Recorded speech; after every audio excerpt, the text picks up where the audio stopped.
Clynelish 14-year Highland single malt Scotch whiskey. Delish or rubbish?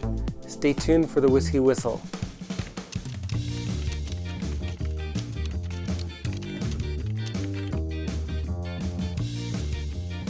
Christmas greetings, my whiskey curious friends. Welcome to Whiskey Whistle, your wise choice in independent whiskey and spirits reviews, bringing you a re-review of Clynelish 14-year Highland single malt Scotch whiskey. Now, I've already got that poured because this was one of my top 5 go-to everyday whiskeys here on Whiskey Whistle. That gives you an inkling as to how I feel about this whiskey. It's 46% ABV. I'm pretty sure it's unchill filtered. However, it doesn't state it on the label. There is a little bit of color added here, but probably not a whole lot because to me it's undetectable on the palate. Anyway, so let's get into that. We're going to check out the color together. We will check out the nose. Oh, also we'll check out the legs of the whiskey, pardon me. We'll check out the nose, the palate, and the finish for Clynelish 14-year Highland single malt Scotch whiskey. Now, how many of you have Clynelish as a regular fixture in your whiskey cabinet or your home bar or your whiskey shelf or your whiskey pantry or your linen closet, as a certain friend of mine from Scotch Addict likes to say? Alan, how are you doing? All right. Anyway, so let's get that checked out. Let's have a look at the color here first of all. Now, as you might expect, that's pretty much your standard amber hue, and this is almost identical to the color that you would find in Johnnie Walker. And it's the same company. Diageo makes Clynelish, and you'll find a lot of them have the same particular color. And you can then surmise that yes, they use a little bit of added E150A, otherwise known as caramel color, to the liquid.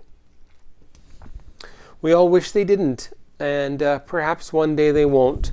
I have a feeling that they're slowly lowering the amount that they use, and they're getting ready to hopefully take that out of the mix.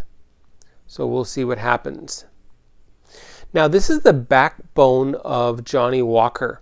Apparently 95% of Clynelish goes into Johnnie Walker. And this is originally, it's located in Brora. And the original name of the distillery was Clynelish, established in 1819. And then in the 1960s, there were 2 Clynelish, A and B, that were operating side by side. Then they just couldn't afford to keep both of them working. So one shut down for a short period and then reopened as Brora. That was the original distillery. So Clynelish became Brora. And then the new distillery was called Clynelish. Anyway, so if you can get your hands on some original Clynelish or some Brora, then you have something that is very unique and very special. I do think they are reopening that distillery, so there will be more Brora running soon. Brora is a heavily peated version of the original Clynelish distillery. Are you following me? All right, so let's have a look at the legs of Clynelish. Here we go. 46%. Pretty slow. There's a general sheeting at first, but then we have these very slow legs just trickling down.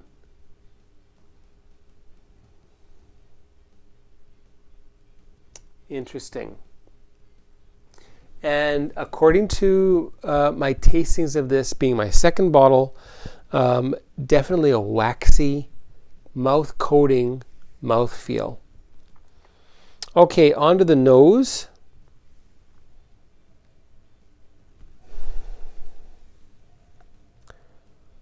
It's got this beautiful tropical fruitiness to it.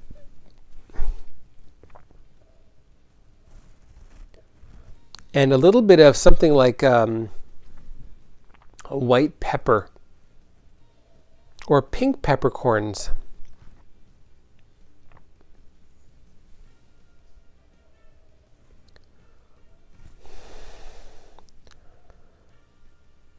And there's a little bit of toffee here, and there's something a little bit salty as well. So salty toffee, tropical fruit, generic tropical fruits. Imagine a tropical juicy fruit gum, if there were such a thing. And a little bit newspapery or library sort of a scent here.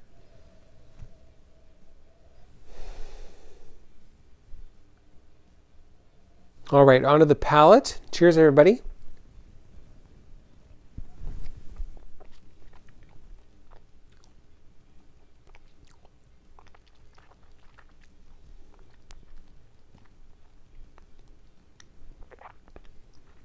Mandarin's mango papaya. Heavy on the underripe mango and papaya seeds. And I have no idea what I said the last time I reviewed this. You can check and compare. I'm sure they're a bit different, but I'm sure there's also some similarities. It's got this waxy, tropical, almost leafiness to it.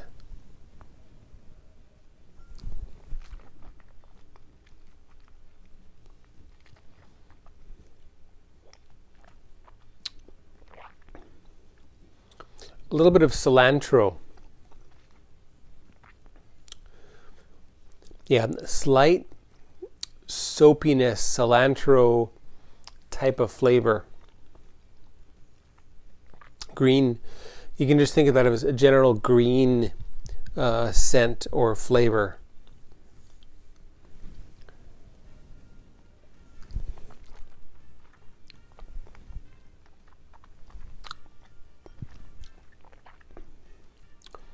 And the finish, very fruity, very long. The fruit really carries a long, long time here, and it is a joy. And you know, I'm now beginning to think that the Isle of Arran distillers, the Arran malt, I have this feeling that they have taken Clynelish as sort of a model for their whiskey. There's a lot of similarities here. They're both very fruity, very tropical fruity. And I think that's just a result of how they ferment it, how they distill it, slow or fast, and then how they age that whiskey. Oh, and how they take the cut at the still when it's coming out in the spirit safe. Hi, Rob from the spirit safe. Okay, so let's add a little bit of water here. And you know, when I did the top 5 go-to everyday whiskey little video, I forgot to give a quick shout out to all of those who've done those great top 5s. This has been a theme of Whiskey Tube of late. And I wanted to show you, by the way, the reason why I believe that Clynelish is unchill filtered. And it's really beginning to get milky, kind of cloudy in the glass here. And it's 46%, so we have a bit of room to play with water.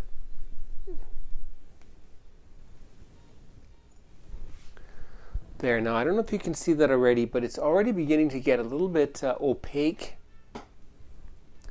It's diffusing the light rather than just allowing it to pass through. And maybe I should show another whiskey side by side just so you can see what I'm talking about. So here we have Johnny Walker, and here we have Clynelish. And I think you can see that there's a difference there. This is a little bit whiter, and this is still very clear.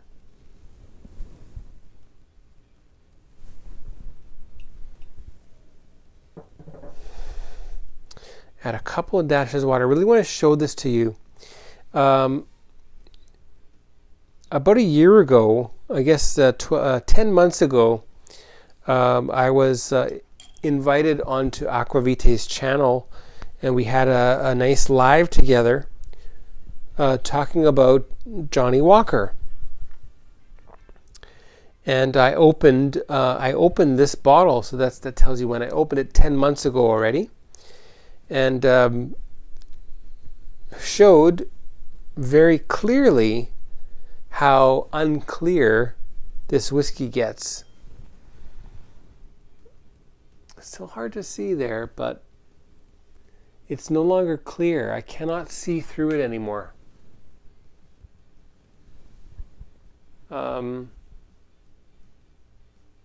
Yeah. Anyway, so that's my story, and I'm sticking to it. Unchill filtered is Clynelish. And you get, I'm noticing more of the copper influence here with Clynelish.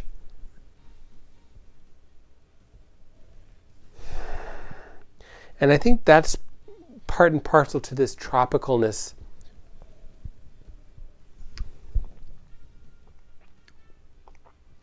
Even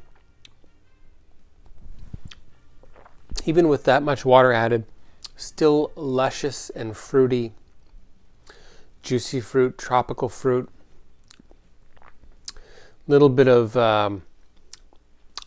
toffee, not much now.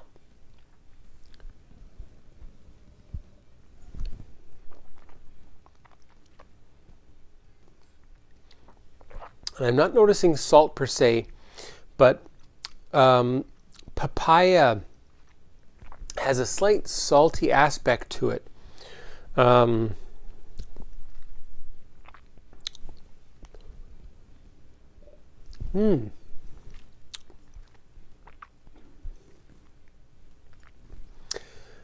Love this whiskey, and I'm pretty sure that when I'm down to just a couple of drops left, there I will be going to get another one, and I'll be watching the Manitoba website to check the price, and if I see that it goes up in price, or if I hear that it's going to go up in price, I will be there to buy one, maybe two, depending on how my current budget is for whiskey. There's a lot of great whiskey out there. This is one of them.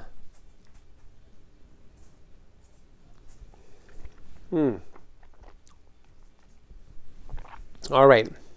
Well, it's that time, folks. On to the WhiskyWhistle whiskey score for Clynelish 14-year-old. What is that going to be? Well, folks, the WhiskyWhistle whiskey score for Clynelish, aged 14 years, Coastal Highland single malt Scotch whiskey. This is going to be 91 out of 100. Yes, you heard right. 91 is the WhiskyWhistle whiskey score for Clynelish, aged 14 years, Coastal Highland. I really love the bobcat that we've got here, whatever kind of cat that is. It's a really cool logo, and I'd love to have that on a t-shirt. Wouldn't you? Speaking of t-shirts, there'll be something cool coming to patrons very, very soon, if it hasn't already happened. All right, folks, well, thanks for watching. Stay tuned for what's next. That's going to be the Tomatin 14, Tomatin 14, and then something different. And who knows what that'll be. Stay tuned. I'm sure it's going to be great. Take care. Goodbye. Thanks for watching Whiskey Whistle. Be sure to subscribe, and don't forget to give this video a like and leave a comment down below. Be sure to stay tuned next time to join me, the host of the show, Mark, as I explore more whiskeys with you. Take care now, and we'll see you next time.